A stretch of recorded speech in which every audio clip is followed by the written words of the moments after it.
Hello to everyone. This is the second part of the live process. इसके पहले हमने live process का पहला पार्ट यूट्यूब अपलोड कर दिया है, तो पहले वो वॉच कर तभी ये सेकंड पार्ट आप देखें। ठीक है, लाइव प्रोसेस का हम लोग का ये सेकंड पार्ट है।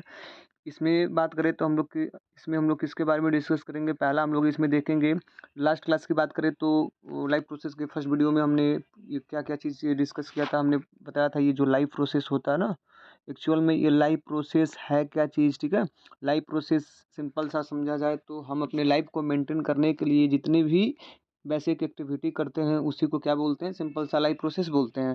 जैसे रेस्पिरेशन करना, ठीक है, जैसे न्यूट्रिशन को लेना, ठीक है, डाइजेशन करना, ठीक है, रिप्रोडक्शन करना, ठीक है, ये एक्सक्रिएशन करना, ट्रांसपोर्टेशन करना, ये टोटल लाइफ प्रोसेस के अंदर आता है। ठीक है, तो उसमें हमने फर्स्ट वीडियो में या फर्स्ट क्लास में हम बात करें तो उसमें हम न्यूट्रिशन के बारे में हम लोग पढ़ चुके थे। जैसे मोड ऑफ न्यूट्रिशन में बात करें तो एक हम लोग का ऑटोट्रॉफिक मोड ऑफ न्यूट्रिशन होता है, एक होता है heterotrophic mode of nutrition. Autotrophic mode of nutrition में भी बात करें तो उसमें एक होता है हम लोग का फोटोट्रॉफ, ठीक है, एक होता है फोटोट्रॉफ। ये फोटोट्रॉफ कौन करता है तो प्लांट करता है ना, फोटोसिंथेसिस के प्रोसेस के द्वारा। और एक होता है हम लोग का चेमोट्रॉफ, जो कुछ बैक्टीरिया होते हैं जैसे ग्रीन सल्फर बैक्टीरिया होता है, वो कुछ केमिकल का यूज कर अपने फूड को सिंथेसिस खुद से कर लेता है ना, उसी को हम लोग क्या बोलते हैं, चेमोट्रॉफ बोलते हैं, जो कि हम लोग ऑटोट्रॉफिक मोड ऑफ न्यूट्रिशन में पढ़ चुके हैं फर्स्ट क्लास में। ठीक है, तो आज की क्लास में बात करें तो हम लोग क्या क्या चीज़ डिस्कस करेंगे। तो आज की क्लास में हम लोग देखेंगे पहला photosynthesis in desert plant. Desert plant जो होते हैं वो कैसे फोटोसिंथेसिस करते हैं। देन हम लोग देखेंगे हेट्रोट्रॉफिक मोड ऑफ न्यूट्रिशन। ठीक है, तो फोटोसिंथेसिस इन डिजर्ट प्लांट की बात करें तो जो डिजर्ट प्लांट में जो भी डिजर्ट एरिया में जो भी प्लांट वहाँ पर ग्रो करता है, पहला चीज़ डिजर्ट प्लांट में पहला चीज़ वाटर की कमी होती है, वाटर का शॉर्टेज होता है ना, शॉर्टेज ऑफ वाटर होता है, जिसके कारण जो प्लांट मतलब चाहता है कि हम अपने पानी को काफ़ी कम लॉस करें ना, इसलिए ड्यूरिंग डे, ठीक है, during day time, during day time बात करें, जो डिजर्ट प्लांट होता है ना, during day time, during day time जो डिजर्ट प्लांट होता है उनका एस्टोमेटा, उनका जो एस्टोमेटा होता है ना, एस्टोमेटा क्या होता है, टीनी पोर होता है जो लीफ के सरफेस पर प्रेजेंट रहता है ना, तो ये stomata during the day time desert plant में वो क्लोज होता है, क्या होता है, क्लोज रहता है। ठीक है, क्लोज रहता है।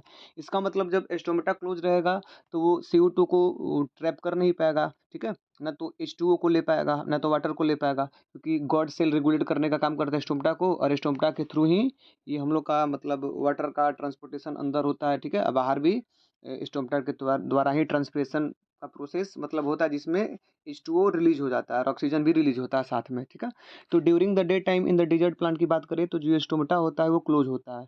ठीक है, और वहीं नाइट में बात करें, during night time, at night, रात में, तो रात में ये जो स्टोमेटा होगा वो ओपन हो जाएगा। ठीक है, स्टोमेटा ओपन रहता है डिजिट प्लांट का, तो ड्यूरिंग नाइट टाइम जब स्टोमेटा ओपन रहेगा तो वहाँ से वो CO2 ले लेगा, क्या ले लेगा, CO2 को ले लेगा। ठीक है, और CO2 को लेकर और वाटर भी मिल जाएगा यहाँ पर साथ में, और क्या मिल जाएगा, CO2 प्लस वाटर भी मिल जाएगा। ठीक है, ठीक है, तो ये CO2 और वाटर की हेल्प से वो ड्यूरिंग द नाइट टाइम क्या बना लेगा, ये मैलिक एसिड बना लेगा, मैलिक एसिड बन जाता है, मैलिक एसिड, मैलिक ये एसिड बना लेगा। ठीक है, और वहीं ड्यूरिंग द डे टाइम में स्टोमेटा क्लोज हो जाएगा, तो वहीं सन के लाइट की हेल्प से, ठीक है, तो मॉलिक एसिड को कन्वर्ट कर दिया जाता है ग्लूकोज में, ग्लूकोज में कन्वर्ट किया जाता है। ठीक है, और फाइनली ये जो प्लांट है डिजर्ट प्लांट वो अपना ग्लूकोज सिंथेसिस कर लेता है ना। तो बात करें डिजर्ट प्लांट जो होता है वो कैसे फोटोसिंथेसिस करता है,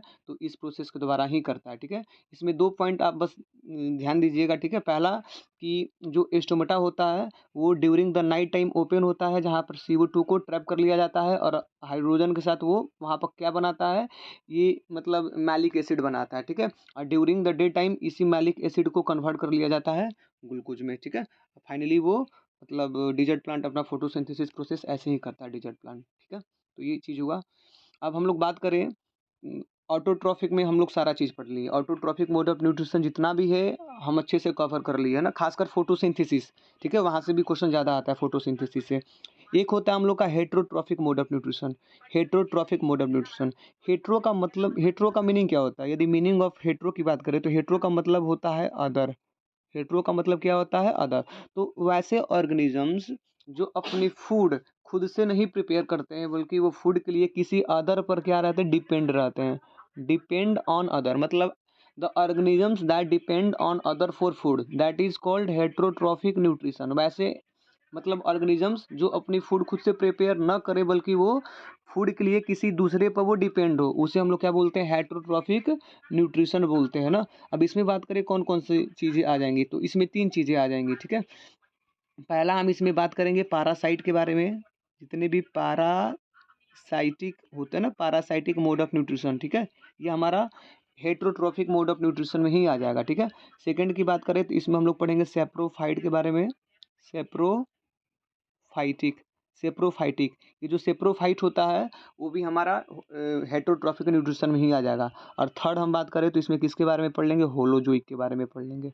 होलो जोइक के बारे में पढ़ लेंगे, ठीक है।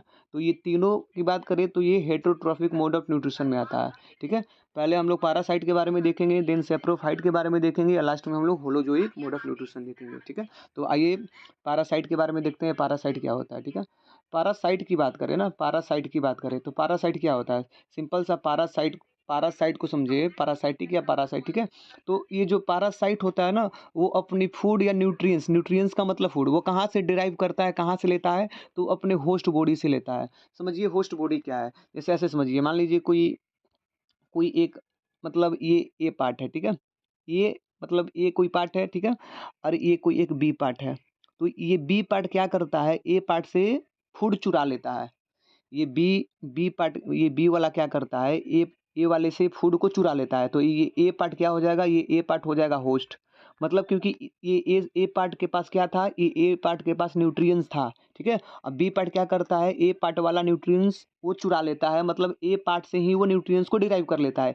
इसलिए बी पार्ट यहाँ पर क्या हो जाएगा, पैरासाइट हो जाएगा, पैरासाइट हो जाएगा। तो पैरासाइट हम किसे बोलते हैं, पैरासाइट मतलब ऐसा ऑर्गेनिजम्स होता है, N organisms that derive nutrients from host body. Host body मतलब वो जिस पर रहेगा ना उसी से वो चुरा लेगा न्यूट्रिएंट्स, सिंपल सा पैरासाइट वही होता है ना, बात करें, ठीक है। तो पैरासाइटिक मोड ऑफ न्यूट्रिशन की बात करें तो वैसे ऑर्गेनिजम्स जो derive nutrients from the host body, मतलब अपने होस्ट बॉडी से न्यूट्रिएंट्स को डिराइव कर लेते हैं, मतलब यूटिलाइज कर लेते हैं, ले लेते हैं, ठीक है, उन्हीं को पैरासाइट बोलते हैं। जैसे एग्जाम्पल की बात करें तो ये हेड लीच हो जाएगा। हेड लीच जो हमारे हेयर में रहता है, ठीक है, वो जिसको सिंपल सा ढील भी बोल देता है ना, ब्लैक ब्लैक कलर का वो होता है, जो ब्लड को सकिंग कर लेता है, हेड लीच। तो वो भी एक प्रकार का पैरासाइट ही। एक होगा लीच। लीच की बात करें तो जोक जो वाटर में रहता है, पानी में रहता है, ठीक है, तो लीच भी पैरासाइट का ही एग्जाम्पल है। फिर बात करें कसकट्टा। कसकट्टा जिसको हम लोग अमर बेल बोलते हैं, क्या बोलते हैं, अमर बेल बोलते हैं। ये लोग ये लोइस कलर का होता है, ये भी एक प्रकार का पैरासाइट ही होता है। जैसे यहाँ पर देखें तो एक आपको यहाँ पर ग्रीन प्लांट देखने के लिए मिलेगा, जैसे ये कुछ ग्रीन ग्रीन प्लांट है ये, और इनके ऊपर आप देखेंगे तो ये कुछ वाइट वाइट कलर, ये येलो येलो कलर का मिल रहा है, येलो। ये जो येलो कलर वाला है यही आपका अमर बेल है। यही क्या है, अमर बेल है ना, जिसको कसकट्टा बोलते हैं। ये क्या करेगा, ये ग्रीन प्लांट से ही अपने न्यूट्रिएंट्स को डिराइव कर लेगा, ठीक है। तो अमर बेल ये पैरासाइट का एग्जाम्पल है, ठीक है। तो पैरासाइट ऐसे इनके बारे में पूछा जाए तो यही आपको बताना है, ठीक है। देन बात करें हम लोग सेप्रोफाइटिक मोड ऑफ न्यूट्रिशन में। सेप्रोफाइटिक मोड ऑफ न्यूट्रिशन की बात करें तो सेप्रोफाइट का मतलब क्या होता है, जैसे मान लीजिए कुछ ऐसे ऑर्गेनिजम्स होते हैं ना जो अपना फीड का मतलब फूड, वो कहाँ से लेते हैं, अपना फीडिंग कहाँ करते हैं, तो डेड और डिकेइंग मैटर से। मतलब हमारे इन्वायरमेंट में बहुत सारे ऐसे चीज़ होंगे जो सड़े हुए चीज़ें मतलब हमारे आसपास देखने के लिए मिलते हैं, ठीक है। सड़े हुए गले हुए चीज़ों देखने के लिए मिलते हैं। तो कुछ वैसे ऑर्गेनिजम्स होते हैं वो उसी डेड और डिकेइंग मैटर से वो न्यूट्रिएंट्स को डिराइव कर लेते हैं, ठीक है। तो उन्हीं को हम लोग क्या बोलते हैं, सेप्रोफाइटिक मोड ऑफ न्यूट्रिशन बोलते हैं। और खासकर इन्हें हम लोग डिकम्पोजर्स भी बोलते हैं ना, डिकम्पोजर्स वैसे होते हैं जो हमारे इन्वायरमेंट को भी क्लीन करने का काम करते हैं। ये जो डिकम्पोजर्स होते हैं हमारे इन्वायरमेंट को भी एक प्रकार से, इन्वायरमेंट को भी ये क्लीन करते हैं ना, क्लीन आवर इन्वायरमेंट ये डिकम्पोजर्स करते हैं, एक तरीके से हम लोग देखें तो, क्योंकि वो चीज़ों को डिकम्पोज कर देंगे ना। जैसे मान लीजिए पहला स्टेप क्या होगा सेप्रोफाइट का, तो पहला चीज़ यही होगा कि सड़े और गले चीज़ों पर वहाँ पर जाकर मतलब अपना फीड करेंगे, रहेंगे, ठीक है। देन वो फूड को डाइजेस्ट करेंगे एक्सटर्नली, मतलब इनके पास ना केमिकल्स होता है, एंजाइम्स होता है एक तरीके से, ठीक है। तो उस डेड और डिकेइंग चीज़ों पर क्या करेंगे, उस केमिकल को श्रिंक कर देंगे और एक्सटर्नली मतलब आउटसाइड ही फूड को डाइजेस्ट कर लेंगे, ठीक है। ये सेप्रोफाइट या डिकम्पोजर जो होता है वो आउटसाइड ही वो क्या करता है, फूड को डाइजेस्ट कर लेता है, ठीक है। और जब फूड डाइजेस्ट हो जाएगा तब वो न्यूट्रिएंट्स को क्या कर लेगा, एब्जर्व कर लेगा, ठीक है। मतलब वो डाइजेशन एक्सटर्नली ही करता है सेप्रोफाइट एक तरीके से। ये क्वेश्चन मतलब ये मतलब इस बार के पेपर में पूछा भी गया है 2023 में, ये जो पेपर हुआ बोर्ड का, तो एक शिफ्ट में ये पूछा गया था ये वाला क्वेश्चन, मतलब ये, ठीक है। तो इसका एग्जाम्पल याद रखिएगा, एग्जाम्पल सही दिया था, मतलब इसमें इसमें से कौन सा ऐसा कुछ टाइप ऐसे ही क्वेश्चन पूछा था, कौन सा ऐसा ऑर्गेनिज्म है जो एक्सटर्नली क्या करता है, वो अपने फूड को डाइजेस्ट करता है, देन वो ऑब्जर्व करता है, ठीक है। तो वो आपका सेप्रोफाइटी हो जाएगा। तो सेप्रोफाइट में जैसे ये ब्रेड मोल्ड हो जाएगा, ब्रेड मोल्ड। ब्रेड मोल्ड की बात करें तो ब्रेड मोल्ड, मोल्ड यहाँ पर ये ब्रेड मोल्ड, ये इसको राइजोपस भी बोलते हैं ना, इसको हम लोग राइजोपस भी बोल सकते हैं। ब्रेड मोल्ड को हम लोग और क्या बोल सकते हैं, राइजोपस भी बोल सकते हैं। ये भी चीज़ आप ध्यान दीजिएगा ना, ये ब्रेड मोल्ड, इस पर ये फंगस वगैरह ऐसे लग जाता है, ठीक है। तो एक हमारा मशरूम भी आ जाएगा। मशरूम भी किसका एग्जाम्पल है, सेप्रोफाइट का ही एग्जाम्पल है ये। मतलब सड़े हुए लकड़ी होता है ना, वुड होता है, तो वहीं से वो वहाँ पर वो अपना फीडिंग कर लेता है, ठीक है, वहीं से वो न्यूट्रिएंट्स ले लेता है, ठीक है। तो इसके एग्जाम्पल में बात करें तो क्या चीज़ आ जाएगा, पहला इसमें ब्रेड मोल्ड आ जाएगा, देन ईस्ट आ जाएगा। ईस्ट ये एक प्रकार का बात करें तो फंगस ही है। मशरूम भी क्या है, मशरूम भी एक प्रकार का फंगाई ही है, मशरूम भी फंगाई ही है ना। ईस्ट का यूज हम लोग करते हैं फर्मेंटेशन करने के लिए, किडवन जब हम एल्कोहल बनाते हैं ना, शराब वाइन वगैरह, तो वहाँ पर जो फ्रूट्स होता है उस फ्रूट्स को सड़ाने के लिए, ठीक है, फर्मेंटेशन करने के लिए हम ईस्ट का यूज करते हैं, ठीक है। और बात करें जो जलेबी बनता है ना, जलेबी घर में, या जलेबी हो गया वो, चाहे और कुछ क्या बोलते हैं उसको, एग्जैक्ट आ नहीं, फास्ट फूड है मतलब, तो उसमें भी ईस्ट का यूज़ करते हैं सड़ाने के लिए, गलाने के लिए, ठीक है। फर्मेंटेशन करने के लिए खासकर हम लोग ईस्ट का यूज़ करते हैं, ठीक है। तो ये हम लोग का ये सेप्रोफाइटिक मोड ऑफ न्यूट्रिशन होगा। सेप्रोफाइटिक मोड ऑफ न्यूट्रिशन में मतलब इनको खासकर डिकम्पोजर्स बोला जाता है ना, जो हमारे इन्वायरमेंट को भी क्लीन करने का काम करते हैं, ठीक है। तो इसमें कुछ बैक्टीरिया वगैरह भी आ जाते हैं, ठीक है। अब हम लोग बात करते हैं finally holozoic mode of nutrition. अब देखिए ये सबसे कॉम्प्लेक्स होता है ना, होलोजोइक मोड ऑफ न्यूट्रिशन में बात करें तो ये पहले क्या करते हैं ना, इनमें जितने भी ऑर्गेनिजम्स आएंगे वो पहले मतलब an organisms feed by engaging whole food material, पहले वो पूरे मतलब फूड मटेरियल को ना अपने बॉडी के अंदर लेंगे, ठीक है। जैसे ही पूरा फूड मटेरियल बॉडी के अंदर चला जाएगा, ठीक है, देन वो इनसाइड द बॉडी फूड को क्या करते हैं, डाइजेस्ट करते हैं, ठीक है। देन ऑब्जर्व करते हैं उनमें से न्यूट्रिएंट्स। वहीं सेप्रोफाइट की बात करें तो सेप्रोफाइट आउटसाइड ही मतलब फूड को डाइजेस्ट मतलब वो कर देता है। वहीं होलोजोइक में बात करें तो वो फूड को कैसे डाइजेस्ट करेंगे, पहले फूड को वो मतलब बॉडी के इनसाइड वो पूरे होल फूड मटेरियल को ले लेंगे, देन इनसाइड द बॉडी वो फूड को डाइजेस्ट करेंगे और उसमें से जो भी न्यूट्रिएंट्स होगा उसको ऑब्जर्व कर लेंगे, ठीक है। जैसे इनमें बात करें होलोजोइक में कौन आ जाएगा, जैसे एनिमल्स आ जाएगा, काऊ हो गया, बुफेलो हो गया, गोट हो गया, साथ में ये ह्यूमन भी आ जाएंगे ना, हम लोग भी आ जाएंगे इसमें साथ में बात करें। फिर इसमें अमीबा आ जाएगा ना, इसमें पैरामीशियम भी आ जाएगा। ये total holozoic mode of nutritions का एग्जाम्पल है, ठीक है। तो एनसीईआरटी में जो चीज़ें दिया गया है खासकर तो वो न्यूट्रिशन इन अमीबा के बारे में हमें पढ़ना है, फिर न्यूट्रिशन इन पैरामीशियम के बारे में पढ़ना है, फिर हमें न्यूट्रिशन इन ह्यूमन, ठीक है, ह्यूमन, इनके बारे में पढ़ना है खासकर। तो देख लेते हैं ये अमीबा कैसे, nutrition in amoeba, nutrition in amoeba, ठीक है, nutrition in amoeba, nutrition in amoeba. अब देखिए अमीबा कैसे न्यूट्रिएंट्स करता है, पहला चीज़ अमीबा के बारे में थोड़ा सा हम जानकारी ले लें। तो ये अमीबा है क्या ना, अमीबा बात करें तो ये यूनिसेलुलर ऑर्गेनिज्म है, यूनिसेलुलर ऑर्गेनिजम्स है, ठीक है। फिर इसका जो ये शेप होता है ना, वो शेप वो फिक्स्ड नहीं होता है, शेप इसका फिक्स्ड नहीं होता है, मतलब ये नॉन फिक्स्ड शेप का होता है, ठीक है, ये अपना शेप चेंज करते रहता है, ठीक है। और अमीबा एक प्रकार का क्या है, तो प्रोटोजोआ है, क्या है, प्रोटोजुआ है अमीबा, ठीक है। अब देखिए थोड़ा सा इसका शेप की बात करें अमीबा का, तो कुछ इस प्रकार से इसका शेप देखने के लिए आपको मिल जाएगा, ठीक है। ये अभी ये वाला जो चीज़ है ना, ये इसकी बात करें तो ये सूडोपोडिया है, ये क्या है, सूडोपोडिया, इसको हम लोग बोलते हैं सूडोपोडिया, ठीक है। इसको हम लोग बोलते हैं सूडोपोडिया। ये सूडोपोडिया क्या करता है, अमीबा में सूडोपोडिया दो तरीके से हेल्प करता है, ठीक है। पहला ये सूडोपोडिया हेल्प करता है, help in moment, help in moment, movement, जैसे अमीबा को एक जगह से दूसरी जगह मूवमेंट करना है तो वो सूडोपोडिया के ही थ्रू करेगा, ठीक है। और दूसरा बात करें ये सूडोपोडिया क्या चीज़ में हेल्प करता है, दूसरा ये हेल्प करता है कैप्चरिंग द फूड, ये दूसरा क्या चीज़ में हेल्प करेगा, ठीक है, कैप्चरिंग द फूड,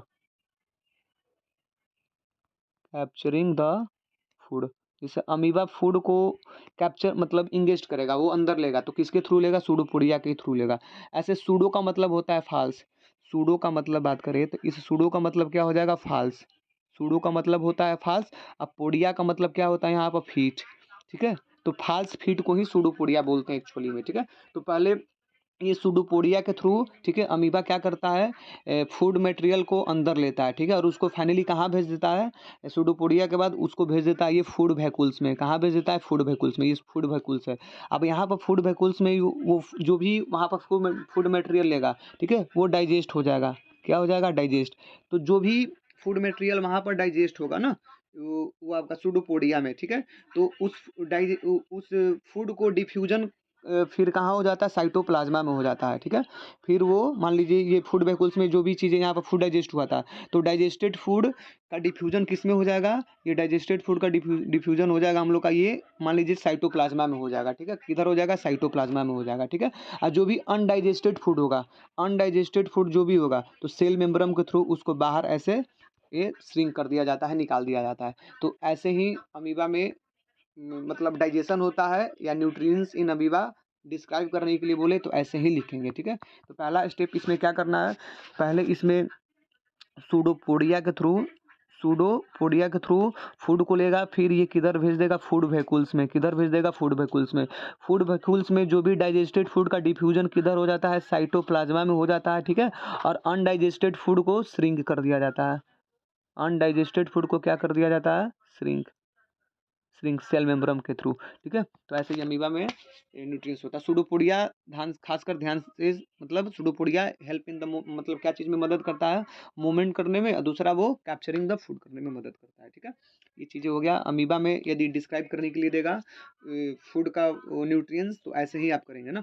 अब एक चीज़ और पूछता है यहाँ पर, जैसे वो कैप्चरिंग ऑफ फूड करेगा ना, तो उस प्रोसेस को क्या बोलते हैं? मान लीजिए दे देगा कि जब अमीबा कैप्चरिंग ऑफ फूड करेगा, मतलब फूड को जब इंगेस्ट करेगा, अंदर लेगा, तो इसको हम लोग बोलते हैं फाइगोसाइटोसिस। इसको क्या बोलते हैं? इसको बोलते हैं हम लोग फाइगोसाइटोसिस। फाइगो फाइगोसाइटोसिस साइटोसिस इसको बोलते हैं फाइगोसाइटोसिस बोलते हैं ना। Ingestion of the food by the amoeba. Amoeba जब फूड को इंगेशन करेगा या कैप्चर करेगा, तो उसको हम लोग क्या बोलते हैं? फाइगोसाइटोसिस बोलते हैं। ठीक है, फाइगोसाइटोसिस हम इसे बोलेंगे। अब बात करें न्यूट्रिएंट्स इन पैरामीशियम। न्यूट्रिएंट्स इन पैरामीशियम। न्यूट्रिएंट्स इन पैरामीशियम। पैरामीशियम। देखिए, अब पैरामीशियम में न्यूट्रिएंट्स कैसे होता है? सिंपल सा बात करें तो पहले पैरामीशियम के बारे में हम लोग देख लेते हैं। पैरामीशियम भी एक प्रकार से ये भी यूनिसेलुलर ही होता है। ये भी यूनिसेलुलर ऑर्गेनिज्म है। ये भी एक प्रकार का प्रोटोजोआ ही है।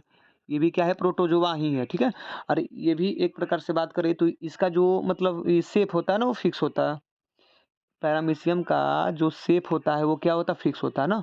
अमीबा की तरह वो नॉन फिक्स नहीं होता, शेप इसका फिक्स होता है, याद रखेंगे आप लोग। ठीक है, थोड़ा सा बात करें इसका, ऐसे मतलब दे देगा इसका बनाने के लिए भी कुछ इस प्रकार का, ये आपको पैरामीशियम मतलब देखने के लिए ये मिल जाएगा ना ऐसे। और इस पर बात करें तो हेयर लाइक प्रोजेक्शन यहाँ पर होता है, ऐसे ऐसे हेयर लाइक पैरामीशियम पर ऐसे प्रोजेक्शन देखने को मिलेगा।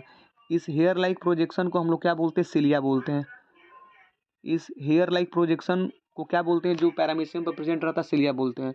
सिलिया क्या करता है? तो सिलिया सिंपल सा ये पैरामीशियम को मूवमेंट करने में हेल्प करता है। ठीक है, अरे ये वाला जो एक यहाँ पर आपको पार्ट दिख रहा है, ये कर्व हल्का सा, इसको हम लोग बोलते हैं ओरल ग्रूव। क्या बोलते हैं? Oral groove. इसको बोलते हैं ओरल ग्रूव। इसी ओरल ग्रूव के थ्रू, ठीक है, वो फूड को इंगेस्ट करता है पैरामीशियम। जैसे वो सूडोपोडिया के थ्रू कैप्चर करता था आपका अमीबा, ठीक है, तो उसी प्रकार पैरामीशियम किसके थ्रू कैप्चर करता है फूड को? तो ओरल ग्रूव के थ्रू करता है। ठीक है, फिर बीच में इसमें भी ऐसे न्यूक्लियस होता है ना, फूड वैक्यूल्स होते हैं, राइबोसोम्स वगैरह भी होता है, तो ऐसे ये पैरामीशियम में डाइजेशन होता है फूड का। फाइनली यहाँ से हमें ज़्यादातर क्वेश्चन जो लाइफ प्रोसेस चैप्टर में न्यूट्रिएंट्स इन एनिमल्स से जो पूछा जाता है, वो ह्यूमन डाइजेस्टिव सिस्टम से पूछा जाता है। किससे पूछा जाता है? Human digestive digestive human digestive system से पूछा जाता है। Human digestive system. ठीक है, तो खासकर हमें इस पर ज़्यादा फोकस करना है ना।